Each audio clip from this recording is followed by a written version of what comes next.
Chapter 1. Oscar Warren closed his eyes as the airplane pulled away from the runway and took to the sky. He thought back to the events of the last year. Exactly 1 year ago today, Pat Witherspoon had died while in custody at Fort Apache. At the time, Pat was one of the highest-ranking operatives of the Marriage Mutual Assurance Society, or MMAs, a secret company that manipulated gullible wives into spending $1,600 on insurance supposedly designed to keep their marriage intact and their spouse faithful. The company, if it could be called that, was created by Mona Larson, a misogynistic lawyer whose experience with a cheating spouse had thrown her off balance. Not satisfied with her own revenge, she decided to spread the pain by punishing other men in the most horrific ways imaginable. Unfortunately, her thirst for revenge eventually turned into a desire for political control. Not content with punishing unfaithful spouses, she now sought to remake society according to her worldview. To Mona, men were second-class beings to women and existed only to serve the female. To accomplish this, Mona needed powerful allies, and she set her sights high. Working with her shady associates, Mona decided it was time to target the most powerful man in the world, the President of the United States, who throughout his political career had been known for his womanizing ways. Everything was going his way until Pat was arrested by a joint task force of federal agents and private citizens based at what is known as Fort Apache, an abandoned army base renovated specifically for the needs of the task force. Oscar, the federal officer who made the arrest, was the husband of a woman who succumbed to the machinations of MMAs and Pat's chemical hypnosis. After attending a spa weekend with 3 of her girlfriends, Oscar's wife, Renee, slipped soda into his food in an attempt to control him and ultimately strip him of his masculinity. However, her gullibility, compounded by her own ignorance, nearly killed him. She is now serving a 30-year sentence for attempted murder. After this episode, Oscar was recruited into the task force and has spent the last year and a half helping to take down MMAs. Although Pat was dead, her computer and personal files were a goldmine of information that indicated that Renee, as well as many other women, were merely guinea pigs for MMAS's plan to emasculate American men and reshape society to fit Mona's twisted ideology. According to Pat's diary, several wives were subjected to questionable procedures that included the use of non-FDA-approved compounds used in conjunction with deep hypnosis. The goal was to force the women to comply with any suggestion from MMAS operatives, such as Pat. This explained Renee's behavior after the spa weekend, and her lawyer used this new information in her appeal. But Oscar was torn. Although he still had feelings for his now ex-wife, he wasn't sure he could trust her again. What would happen if something innocuous worked its way into her programs? Apparently, the courts had thought the same and had ordered Renee to undergo intensive counseling with the task force for at least a year to rule out relapses. That was 6 months ago, and aside from Renee's complaints of headaches, things were going well. Pat's files also had extensive lists of clients from all over the country.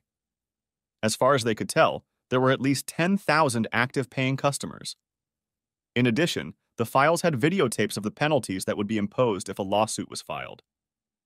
Detailed recordings of meetings with Mona and her allies were also found.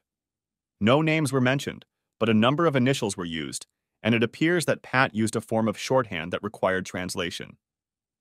FL, LS, LS, DA, ML, and NC were the 5 sets of initials most commonly used in the records. ML was thought to be a reference to Mona, and researchers set about searching the internet for anything that might link Mona to anyone else. After Pat's death, Bill Jackson, Oscar's friend, boss, and mentor, said he should take a vacation to be with his children. He did so, and spent a month with his children traveling around the country, starting with Disneyland. For the next 3 months after that vacation, Oscar received advanced training in everything from marksmanship to martial arts at agencies whose existence was kept secret from the American public. After Pat's death, MAs also went into the shadows, not accepting new clients. However, claims from existing clients were still being processed. This meant that the husbands, some of whom really weren't crooks, were still in danger of being kidnapped. So Oscar had spent much of the last 8 months doing what the task force called intervention. In fact, Oscar had just finished one of the interventions and received a short message asking him to meet Bill at the Watergate Hotel in the nation's capital, right now. Which was why Oscar was now airborne and headed for Washington, D.C. Maybe I should write some stories about these interventions, he thought to himself as the plane began to approach Dulles International Airport. I could call them the Warren Files, he pondered. But who would believe them? He asked himself.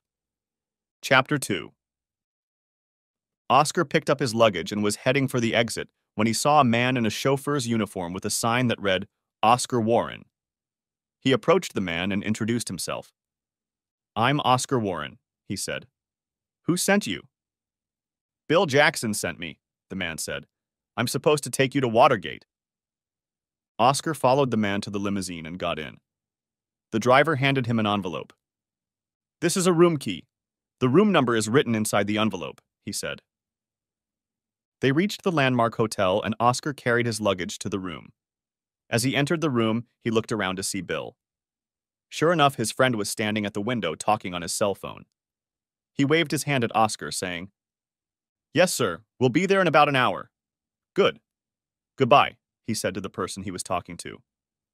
Glad to see you made it, Oscar, he said, shaking his hand. What's going on? Asked Oscar. We're on our way to brief the President and First Lady, said Bill. I hope you remember to bring a suit? Of course, said Oscar, opening his garment bag. Good, Bill said. Get changed, because we're leaving here in 20 minutes. I'll give you directions on the way. Oscar quickly cleaned himself up and put on the only suit he had. He never thought he would be facing the president and had mixed feelings. On the one hand, he didn't like some of his policies, and he certainly didn't approve of his womanizing. On the other hand, he appreciated what the president was trying to accomplish and thought he was often mistreated by the media. Anyway, Oscar thought, he is the president. And how often does the common man get to sit down with the most powerful man on earth? Oscar put the finishing touches on his tie, picked up his briefcase, and followed Bill to the waiting limousine. On the way to the White House, Bill brought Oscar up to speed. As you know, our technicians have been scouring the internet trying to find any connection between Mona and the other people listed in Pat's notes, he began. However, they've run into a few difficulties. It seems that all the photos that show her face have either been photoshopped, deleted from the internet, or tagged by social media. Several techies have been banned from various sites just for clicking on them.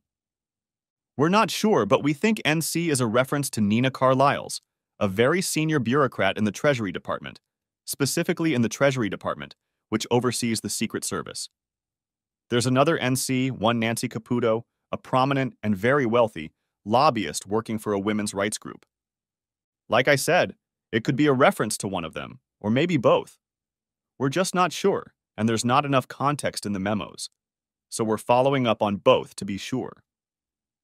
We think the prosecutor may be Debbie Abernathy, the senator from New York who led the fight to get the congressman kicked out of office.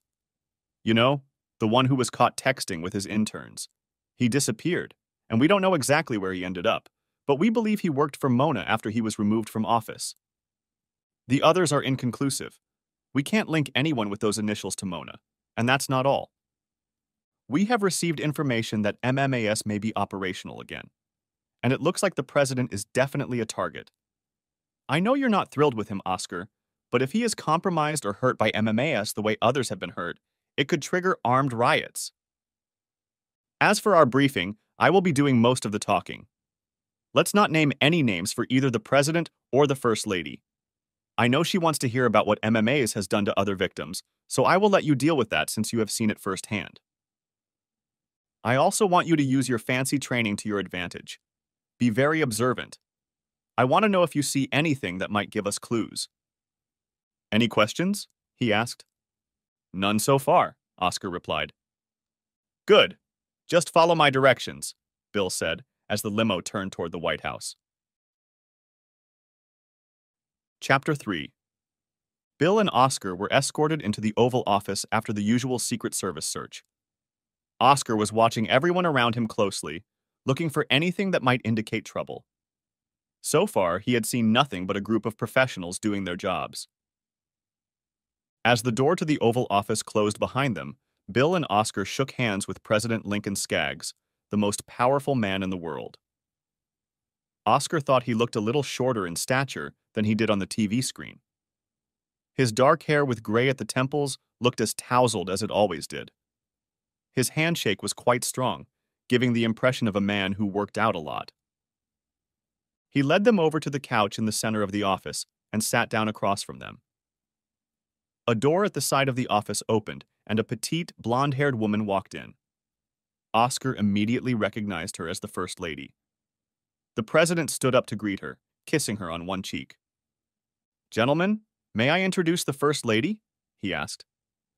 "Liz, this is Bill Jackson and Officer Oscar Warren. They are here to brief us on MMAs," he said. She shook hands with the two men and smiled.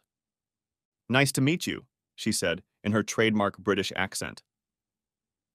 Oscar looked back at the woman he was now dating, a woman who, according to all the accounts he had seen, had become romantically involved with Lincoln after the death of his first wife.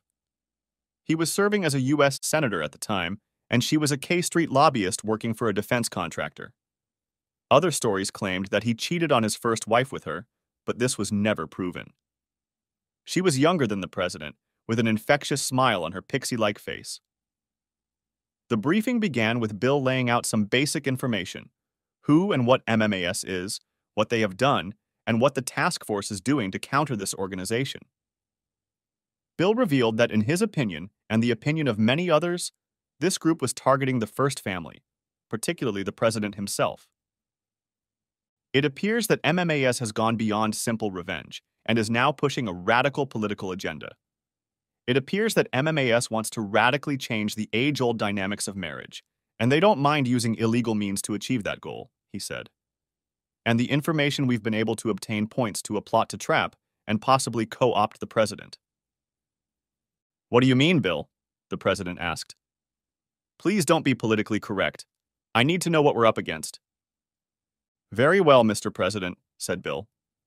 "MMAS wants to completely change the concept of marriage and the whole dynamic of the relationship between a man and a woman. Instead of a relationship in which husband and wife are supposedly equal partners in a lifelong relationship, MAS wants a female-dominated relationship in which men are nothing more than chattel to their spouses.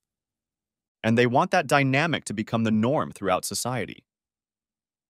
I know there are those who choose that type of relationship, and they are certainly free to do so, as are those who seek same relationships. But MAS wants to change all of society to reflect a radicalized form of this extremely militant ideal," he added. "They see you as a threat to that. The past administration was open to their ideology, and they enjoyed power and a fair amount of taxpayer funds, and they know you're not as open to what they represent." At this point, Oscar interjected into the conversation. "Mr. President, let me explain what happened to me.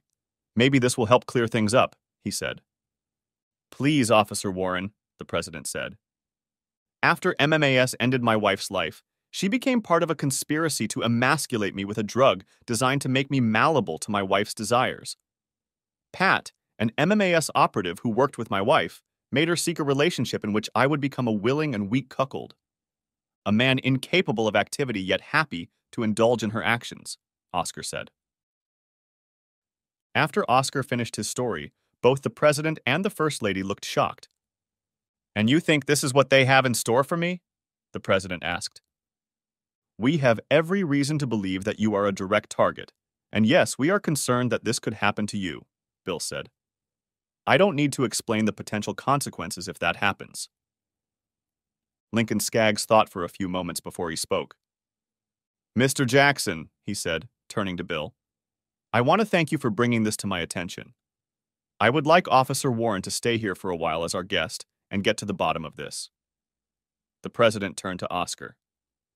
"I would appreciate it if you would stay here at the White House while you conduct your investigation, Officer Warren. I'll make sure you have the access and assistance you'll need." He stood up, signaling the end of the meeting, and shook hands with Bill and Oscar. Liz followed suit. "Gentlemen," he said, "I can't thank you enough. Officer Warren, my wife will see to your accommodations. I understand you have a suite at the Watergate. Pack your gear, and we'll get you set up here. Bill, we'll be in touch. Thanks again to both of you. Chapter 4. And now, Bill and Oscar discussed the meeting on the way back to Watergate. What's your impression, Oscar? Asked Bill. I think the president is in immediate danger, said Oscar. Bill's eyes widened. What makes you think that? He asked. Did you see the First Lady's reaction to my description of the punishment? Do you think that's why she said about an ordinary day in Washington? Asked Bill. Oscar nodded. Yes. I think it was a way to relieve the tension she was feeling at the moment. Bill, did you know that there are 2 sets of initials in Pat's records that no one has been able to connect to a real name? What if those initials don't always reflect a name? What if sometimes they indicate a title? Asked Oscar. What are you saying? Asked Bill in response. What if FL actually stands for First Lady? LS could easily refer to Liz Skaggs. Yes, her full name is Elizabeth, but you know she prefers to address us as Liz. What Oscar said made Bill's eyes widen. Oh my God, he said. You think the First Lady has something to do with MMAs? If that's true, then the president really is in danger. And you, being there, are potentially in danger as well. Oscar nodded in agreement. It's entirely possible, so I'll be watching her like a hawk, Oscar said. Let's get the techs and researchers on the case right now, he added, pulling out his phone. Bill nodded as Oscar dialed the number for the research department. He called the access code and was instantly connected to the head researcher. John Harding here. Is that you, Oscar? Said the voice on the other end of the wire. Yes, John, Oscar replied. Listen, I need you to do something with everything you have on the initials from Pat's records and files. Let's assume that the initials FL stand for First Lady and LS stands for Liz Skaggs.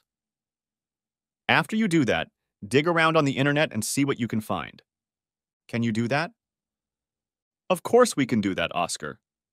Anything for you, John said. I appreciate that, John, Oscar said. How soon can you provide me with the results?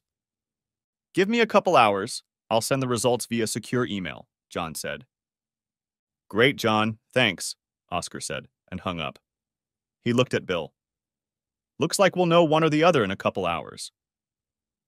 Listen, Oscar, I'm going to put together a reserve squad of agents that will be at your disposal while you're in the White House. I know the head of the White House Secret Service personally, so I'll make arrangements with him. He's not going to like it very much, but it's too damn bad. We won't let them on the grounds unless they are needed, but I want to make sure nothing prevents them from coming in if the need arises, Bill said. Bill and Oscar decided to stop for lunch before heading back to the Watergate. Liz Skaggs, meanwhile, was calling on one of her phones from the relative safety of her office in the White House. Hey, sis, said the female voice on the other end. How are you doing? Did you meet with the infamous Oscar Warren? Yes, I did, and with his boss, Bill Jackson, Liz replied. So what do you think? Is Oscar as nice a guy as Pat said he was? I think so, yes. Pretty old-fashioned, if you want my opinion. But tonight we're going to find out just how good he is. He's going to stay here with us for a while. I plan to put him in the Lincoln bedroom. Maybe I'll start moving with him and see how he reacts, Liz said. The woman on the other end of the wire laughed. How much do you think they know? She asked Liz. They seem to know quite a bit, but I'm not sure exactly how much. I know they're frustrated because they can't get any pictures of you, and they still haven't figured out who's on the board of directors. They understand our plans perfectly well, though, at least from their perspective. I'll know more in the next day or so, Liz said. Good. In the meantime, try to find out where they're based. I'd really like to burn their base to the ground. Along with them, the woman on the other end of the wire said. Liz laughed. I'll try, she said. That's all I'm asking. In the meantime, I'll call Nina and see what we can do about his security. Sounds like a plan. See you soon, sis, Liz said. Finished talking, the First Lady put the phone away and began absent-mindedly stroking her crotch, thinking about how she would seduce the man responsible for the latest MMA's debacle. This is going to be fun, she thought. Chapter 5. Bill and Oscar finally made it back to the Watergate, having enjoyed their lunch. Oscar was just packing his things when the phone rang. Oscar, it's John, said a very excited voice on the other end. You won't believe what we've come up with. Spit it out, man, Oscar said. So, let's get started. Elizabeth Skaggs's maiden name is Daltrey. She was born in London with her twin sister Monique. We checked immigration records and found out that Monique shortened her name to Mona before she got her student visa. Mona went to Harvard and, after graduating from law school there, became a naturalized citizen and went to work at a very prestigious law firm, where she met and married Andrew Larson, John says. A few years later, they divorced. From everything we've been able to find out, it appears that both sisters were very close. So what you're saying is that, began Oscar. Mona Larson and Liz Skaggs are twin sisters, Oscar, said John. Your instincts were right. It looks like FL and LS are probably the same person. Oscar thought for a moment before replying. Oh, shit, he finally said. Keep digging, John. See what else you can find. Nice work, by the way. Thanks, Oscar, John said before hanging up. He turned to Bill, who sensed something was up. We've had some breakthrough, Oscar said. It appears that Mona Larson and the First Lady are twin sisters. That means you and the President are in even more danger than we thought, Bill said. I'll contact my contacts in the Secret Service. We need to be very careful going forward. They discussed their options, and Oscar headed back to the White House. There he was met by Liz and escorted to the Lincoln bedroom, a room on the second floor of the White House that is part of the suite that includes Lincoln's bathroom and living room. Oscar knew enough history to know that Lincoln never slept in this room, but once used it as a study. Some of the furniture in the room was used by the Lincoln administration, and the centerpiece of the room, a giant 8-foot by 6-foot rosewood bed with a huge headboard and carved footboard, was first purchased by Mary Todd Lincoln in the 1860s. There is no evidence that a president ever slept on it, but it is believed to have been used by other presidents. Oscar also recalled that Rush Limbaugh said he once stayed in this room during one of the Bush administrations and looked around, half expecting to see a bronze plaque that read, Rush Limbaugh slept here. I hope you enjoy living here, Liz said with a smile as Oscar put his clothes away in his closet. You know it's considered an honor to stay in this room, but honestly, sometimes I get goosebumps. I'm sure there's a lot of history in this room, Oscar said. You're probably right, Liz said. At least you'll be sleeping on a new mattress. The old one was pretty linty, so I had it replaced. I hope you approve of it. I decided to modernize it a bit by getting one of those mattresses that allow you to adjust the comfort. That's very nice of you, Mrs. Skaggs. I'm sure it will work just fine. Thank you, Oscar said. Please call me Liz, Oscar, she said. Okay, Liz, Oscar replied. Liz sat down on the bed, tucking her legs under her. So tell me, Oscar, what do you usually do during these interventions you've been telling us about? Do you actually help men cheat on their wives? She asked. No, we don't help anyone to commit adultery, Oscar replied sarcastically. Every intervention is different because every situation is different. Sometimes just giving friendly advice is enough and the affair is over. No cheating, no punishment. Other times, we have to take more direct action. And there are times when we have to play the role of not only marriage counselor, but also law enforcement officer. Interesting, Liz said. I see you carry a gun. Have you ever had to kill someone? Oscar didn't like the tone of her question, but knowing she was in league with Mona, he figured he could bother her a little. Like I said, we're trained law enforcement officers, so there are times when deadly force is required to protect a targeted spouse, he said. As for me, yes, from time to time I have to resort to drastic measures. I don't like it, but if it's necessary, he began, and finished his thought with a hand gesture indicating that he would shoot if necessary. I see, Liz said quietly. After a somewhat pregnant pause, she spoke again. What about your personal life, Oscar? Are you dating anyone special now that you're divorced? The only special people in my life right now are my children, Oscar said. I'm not dating another woman, if that's what you're asking. And no, I have not been with another woman since my divorce.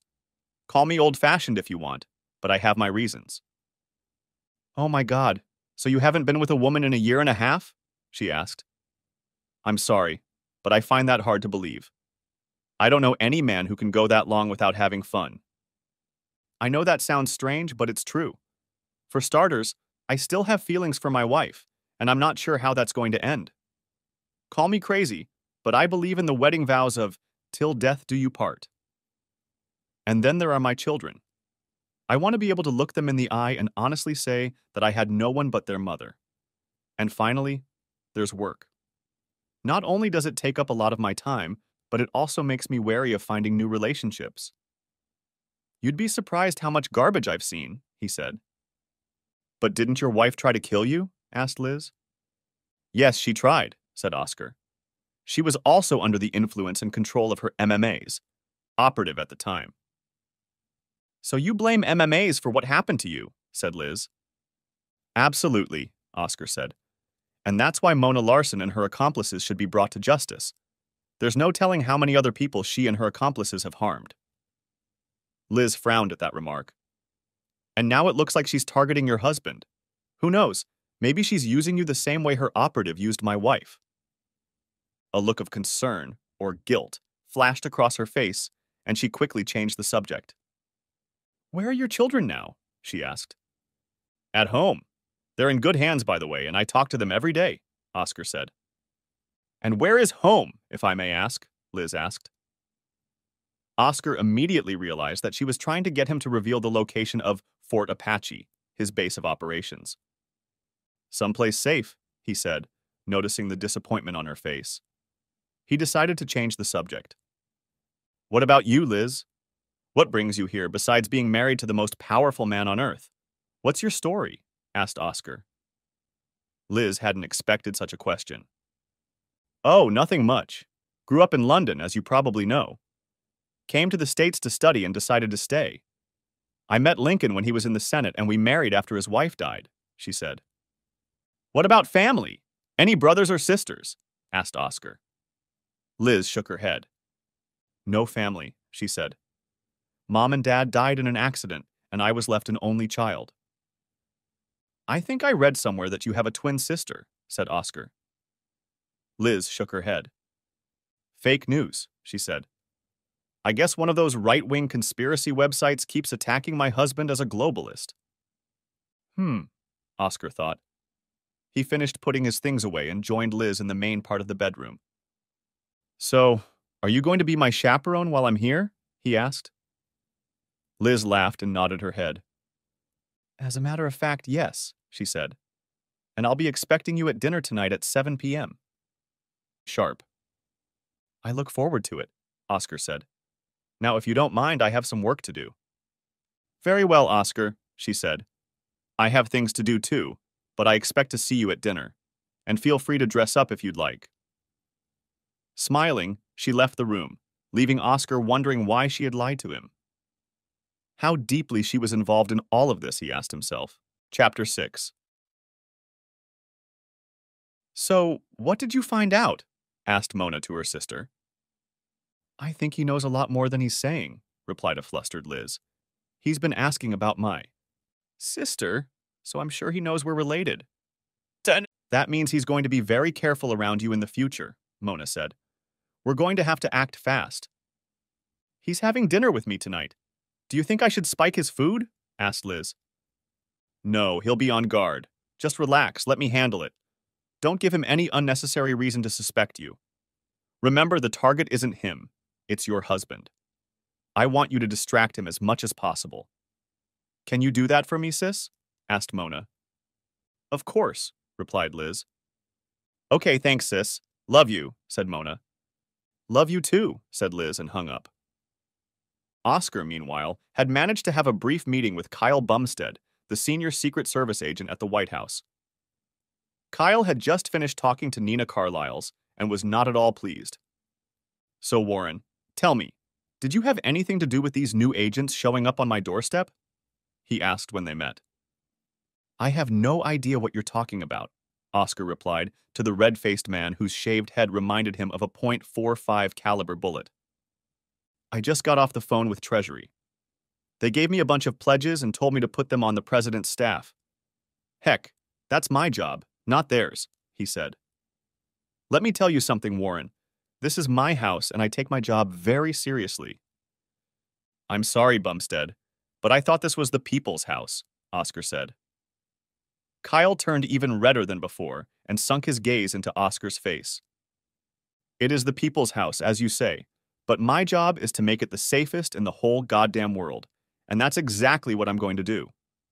I'm not going to have a bunch of unknown, untested newbies hanging around here looking for the nearest restroom when the shit hits the fan. Got it? He asked, spitting saliva in Oscar's face. Yeah, got it, Oscar said, wiping his face with his handkerchief. And for that matter, I'm here to work with you. Really? Kyle said. How? Oscar briefly told Kyle about the situation with MMA's, Liz, and her twin sister Mona. He also told Kyle that the task force now believed Nina was part of a conspiracy to get the president. Damn, Kyle said when Oscar finished. So you believe these new agents I got are really part of the whole goddamn thing? I think it's a very real possibility, Oscar said. So what do you want from me? Asked Kyle. More than anything, we need intelligence. I know my boss has talked to you about our off-site backup team, and we appreciate your help. But we need to somehow intercept communications to and from the First Lady. Can you help us with that? Asked Oscar. Kyle looked a little nervous before saying anything else. He looked around for a few seconds, then turned to Oscar. I've been talking to your Bill Jackson. Quite an impressive man, Kyle said. And yes, I think we can help you with the other one. I hope you'll be straight with me about all this shit. Oscar nodded his head. Absolutely. I wouldn't have it any other way, he said. Okay, Warren, I'll read it to you on the way to the communications office. But remember, everything I tell you is strictly classified. I've already checked, so I know you're authorized to hear it. Understood? He asked. Of course, Oscar replied. Lead the way. Chapter 7. On the way to the communications department, Kyle told Oscar about the department's capabilities, which included highly classified information about equipment designed to intercept, track, and record cell phone conversations. Most of the technical details were beyond Oscar's comprehension, but he understood the basic principles and how it worked. So, can it be set up to scan and intercept calls made from, say, burner phones? Asked Oscar. Absolutely, said Kyle. In fact, we tap phones like that all the time. With all the civilian traffic in the White House, tours and things like that, we've set the system to trigger on certain keywords. The recording won't start until those keywords are detected, but the metadata of each call is recorded. Of course, all official phone calls are conducted using secure and encrypted devices. Do you think they'll use regular cell phones for that? I think so, Oscar said. Something tells me they know that standard encrypted forms of communication here will be monitored and recorded, so they're circumventing that by keeping things simple and relatively low-tech. Whatever you say, he said.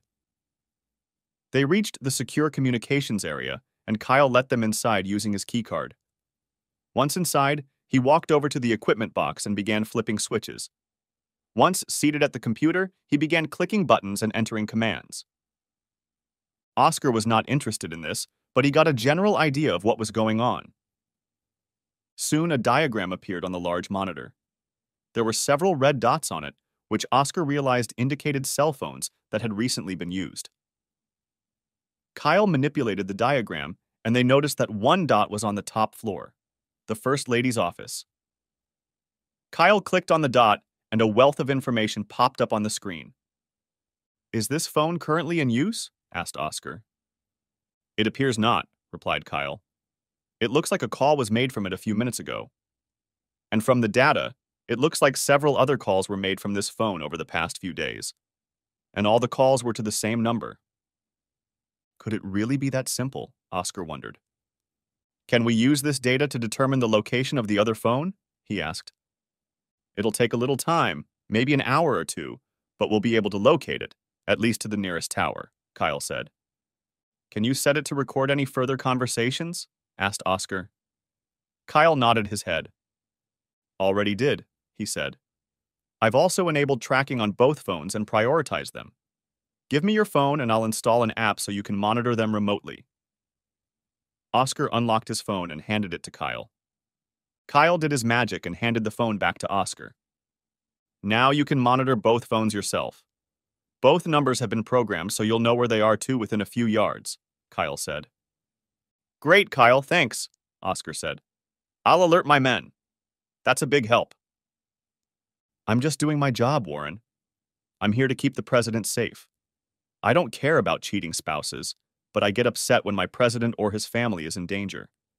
And I do get upset when I find out there's a plot being hatched in this house, he said. And you're welcome, by the way, he added with a thin smile. Tell me something, Kyle, Oscar said. Are the rumors about President Skaggs true? Kyle grinned.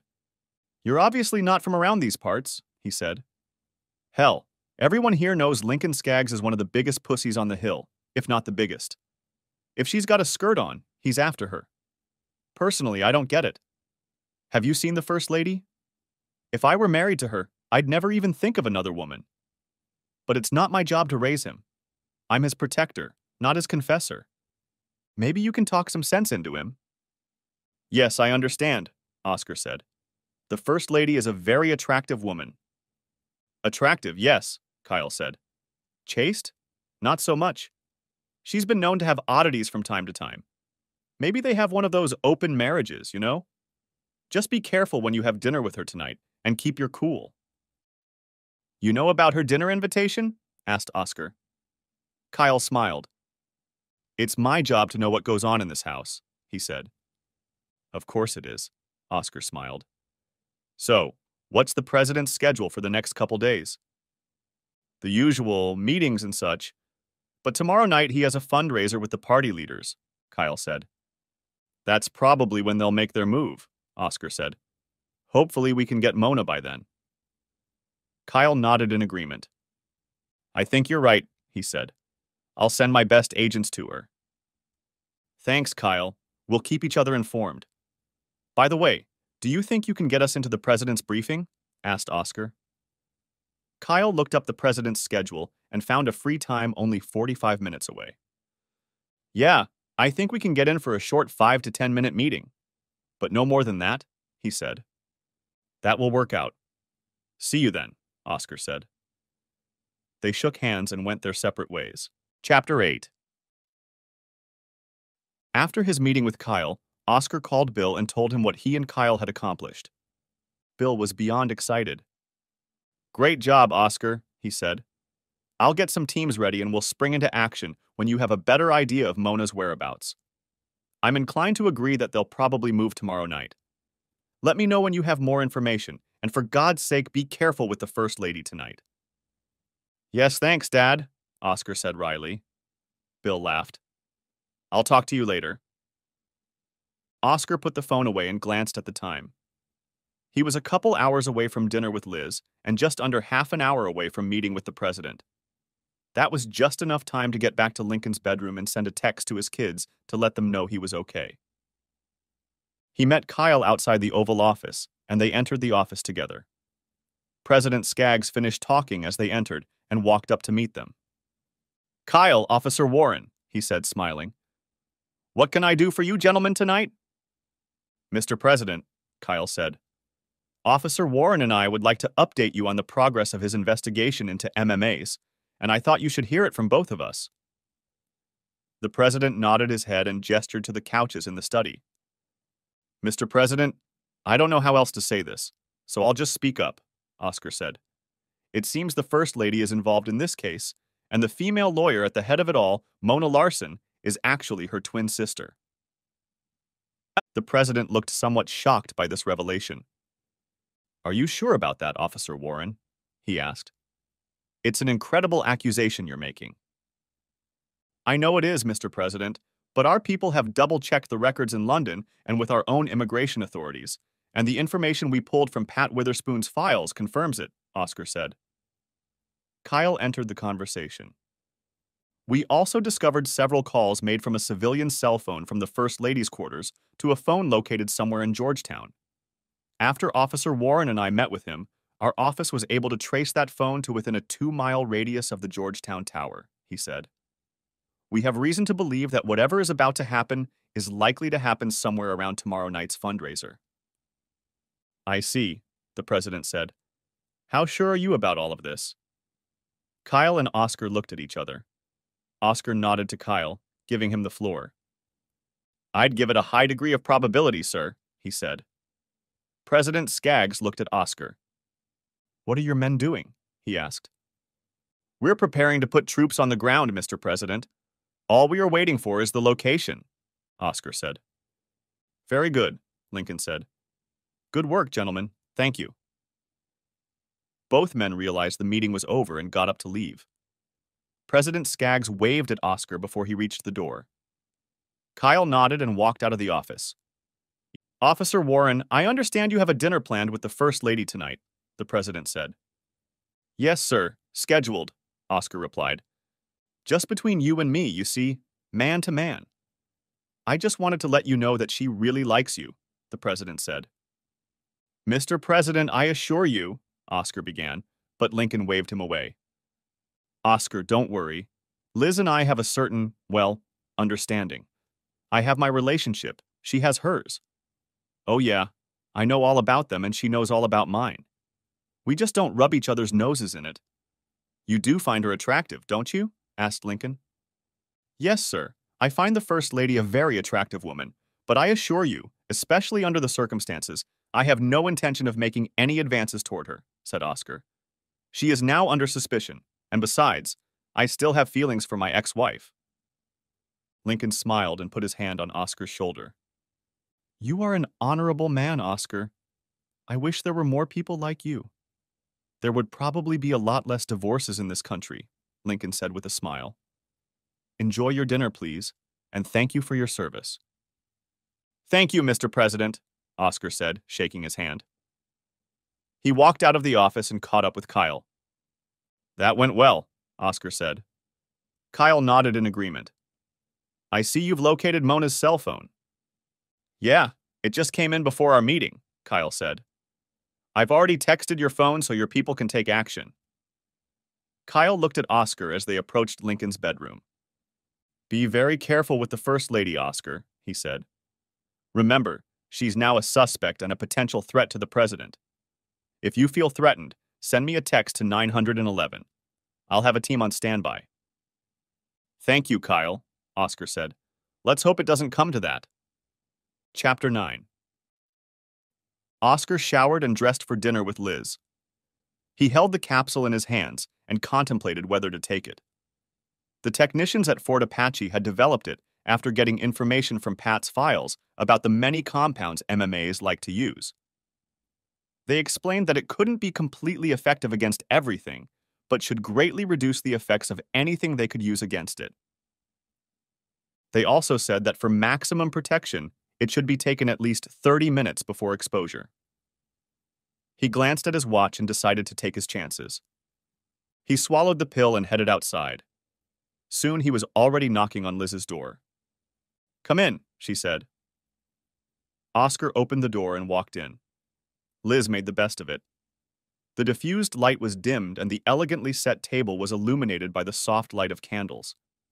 Liz came out in a white robe. She was the epitome of adorable.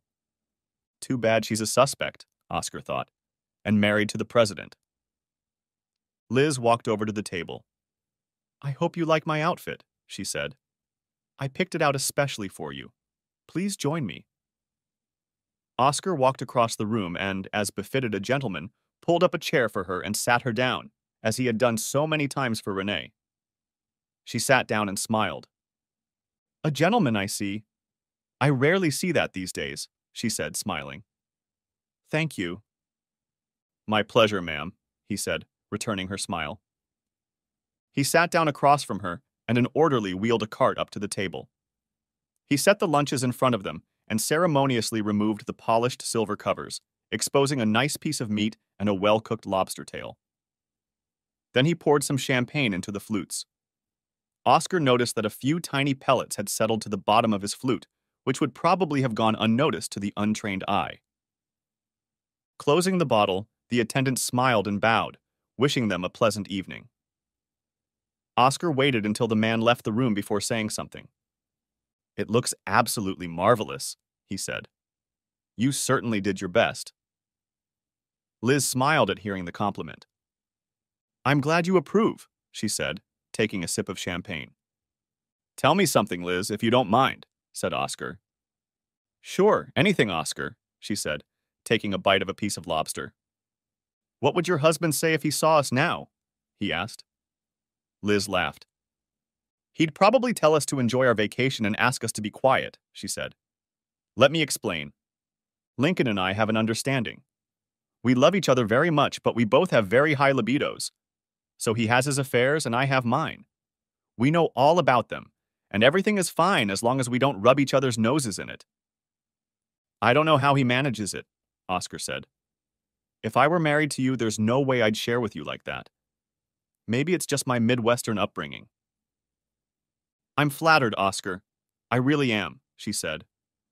I know you probably won't approve, but it's so much better than peeping on each other.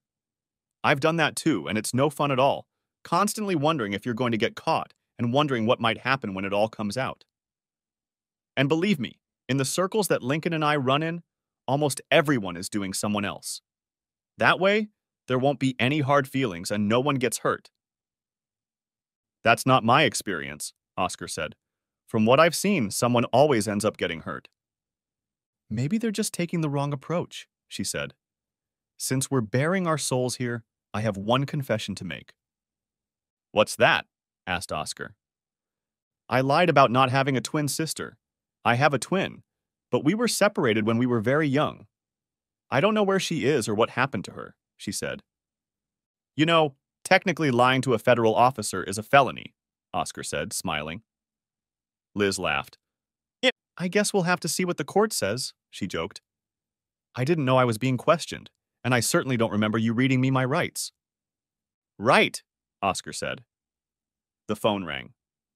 Oscar picked it up, noticed the incoming number, and looked at Liz. Excuse me, please. Duty calls me. Absolutely, she said. Hey, Bill, what's up? Asked Oscar. We caught Mona, said Bill. Unfortunately, she's already dead. What happened? Asked Oscar. We got a good lock on her location. The officers approached and she pulled a gun on them, said Bill. They had no choice but to take her down. From what I heard, she was shot in the stomach. She held on for a little while but didn't make it. Before she died, she managed to get Liz, Nina Carlisle's, and a few others involved. I guess that's it, Oscar said, watching Liz closely. Pretty much, yes, Bill said. Are you still on your date with the First Lady? Yes, Oscar said. Good. Let me know when you've dealt with that issue, Bill said. I will, Oscar replied and hung up. After ending the call, Oscar sent a message to Kyle. Stand by. Watch the video for a signal. He received an immediate reply. Copy that. Oscar turned on the phone's camera, set it up so the video would be broadcast to Kyle, put the phone in his pocket, and turned to Liz. Sorry for the slight hiccup, Oscar said. No problem, Liz replied. I understand when duty calls. Oscar nodded. Interesting that you mentioned your sister, he said. Liz flinched. Well, you know, Mona Larson. Turns out she did something really bad. You see, she pulled a gun on federal officers and basically got shot. I'm told she was shot in the stomach. A bad way to go if you want my opinion. But before she died, she blamed you, Nina Carlisle's and others. I guess she figured if she went down, the others would go down with her. You bastard, Liz growled, her face reddening. Did you know Mona was my sister? Yes, Liz, I confirmed it today, Oscar said. You know, I was going to give you the best night of your life, she said. Oscar raised his flute. I suspect it would have been the last night of my life, too, he said. Am I right? You know, you really should cover up a bit. You see, any minute now, a bunch of federal agents are going to come through that door and arrest you. I don't think you're going to want to put your body on display for CNN, do you? Before I arrest you, Liz, I'd like an answer to just one question, said Oscar. To what? Said Liz, closing her robe and shoving her hands in her pockets. Why? Asked Oscar. You've had everything. You're married to the most powerful man on earth. You could pick any man you wanted, basically. You had everything. That's easy, Mr. Midwest values with children, she said wryly. Power. In Washington, it's all about power. I loved my sister, but she reveled in it. She became an ideologue. She wanted to change the whole society. I just wanted power, and I would have had it. Until you came along. At that moment, she took her hands out of her pockets, opened the vial she had hidden in her robe, and swallowed it. At the same time, she grabbed Oscar's flute and drank the entire glass of champagne. Her face immediately turned white, and her eyes bulged. Before Oscar could react, she had already fallen to the floor. "Get in here quickly," Oscar ordered, directing his voice to the phone. The doors immediately swung open, and federal agents led by Kyle rushed into the room, but it was too late. By the time they were at the desk, Liz was already dead. Kyle put on latex gloves and picked up the empty vial. He put it in an evidence bag and handed it to Oscar. "Whatever it is, you know she meant it for you," he said. Oscar nodded. "I know," he said. "I'll have our lab analyze it and let you know the results." "Thank you. I'd appreciate it," Kyle said. By this time, Lincoln Skaggs had entered the room. Seeing his wife's body on the floor, he burst into tears.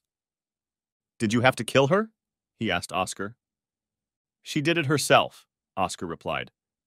"I have a videotape of her confession. Would you like to see it?" Lincoln shook his head. "No," he said. He held her head against his for a moment before Kyle lifted it back up. "Mr. President, we don't know what she used to commit suicide, but it appears to be a fast-acting drug. It would be best if you don't touch her body until we're sure it's safe," he said. The president nodded his head in understanding, then turned to Oscar. "Has the threat passed? Did everyone else get caught?" he asked. "Her sister was shot while resisting arrest," Oscar said. "She pulled a gun on federal agents. The others are being rounded up now. As far as I know, the threat has been neutralized." "Thank you, Oscar," he said quietly, and left the room. Oscar informed Kyle about dinner and got ready to leave. Kyle reached out and shook his hand. "You know, if you ever get tired of chasing promiscuous wives, come find me," he said. Oscar smiled. "Thanks, Kyle, I appreciate that.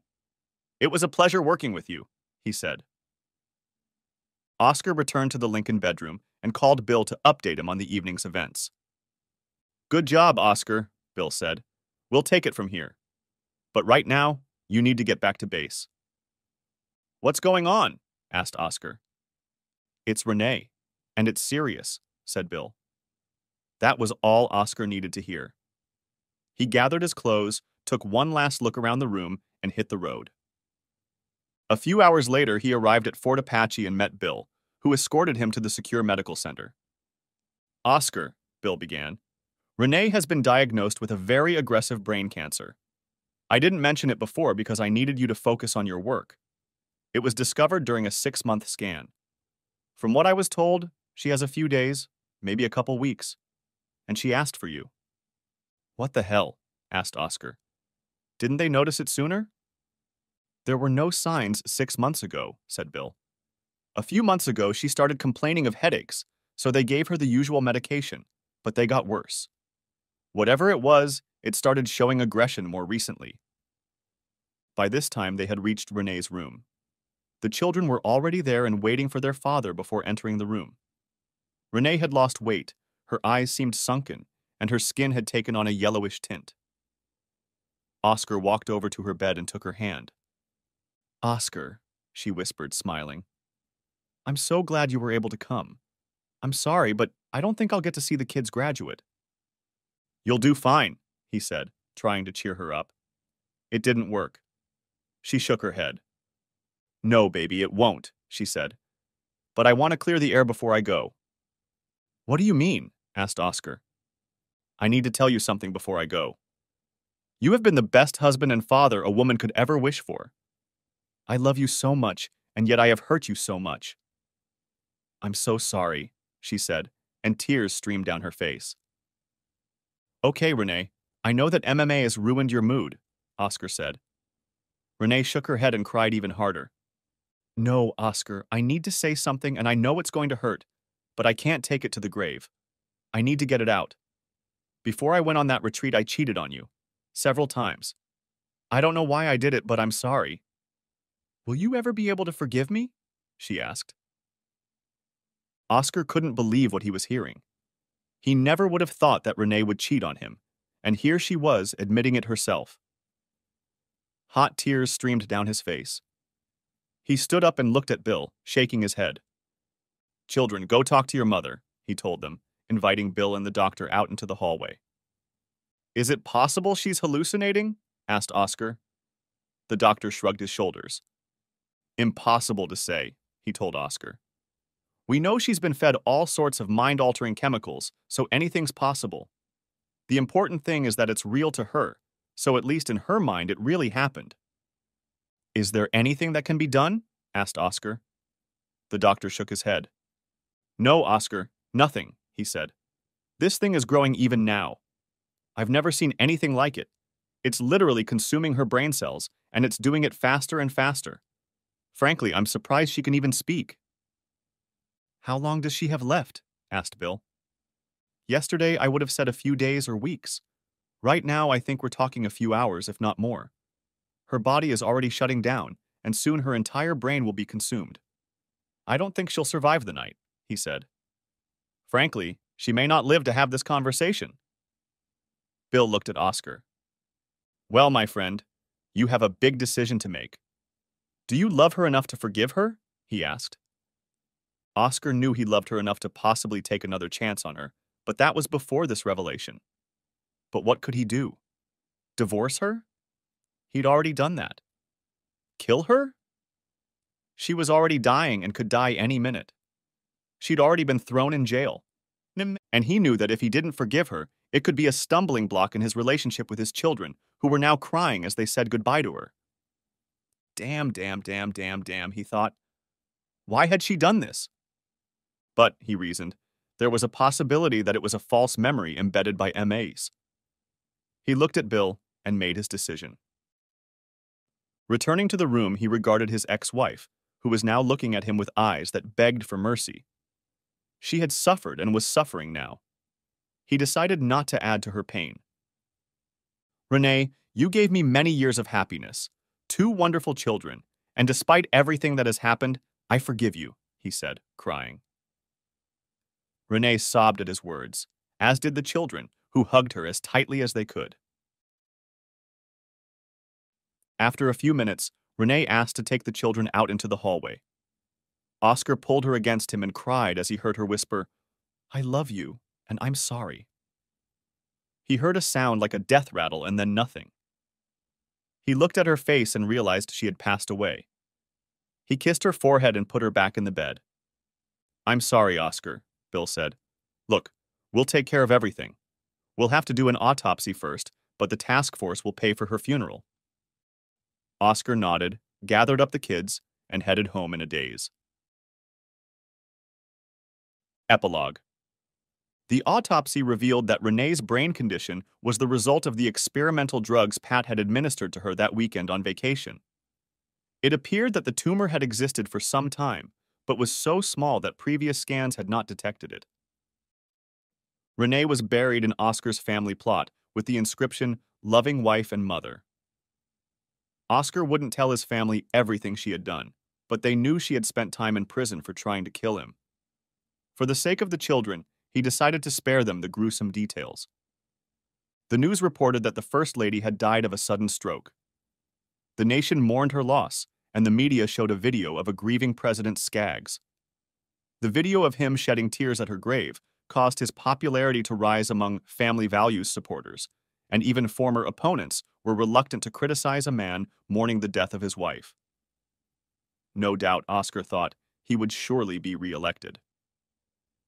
Lab tests of the chemical she had ingested showed that it was an enhanced version of what Renee had used against him. No wonder she died so quickly, Oscar thought to himself.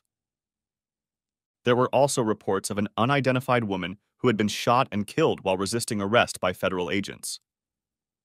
Oscar knew it was Mona Larson, but her name had never been mentioned, nor had her connection to the late First Lady and the plot against President Skaggs. Bill was thrilled with the result, but informed Oscar that the cleanup operation could drag on for several years. Not only that, he said that some copycats had already begun to act. Oscar's friend also had another surprise for him.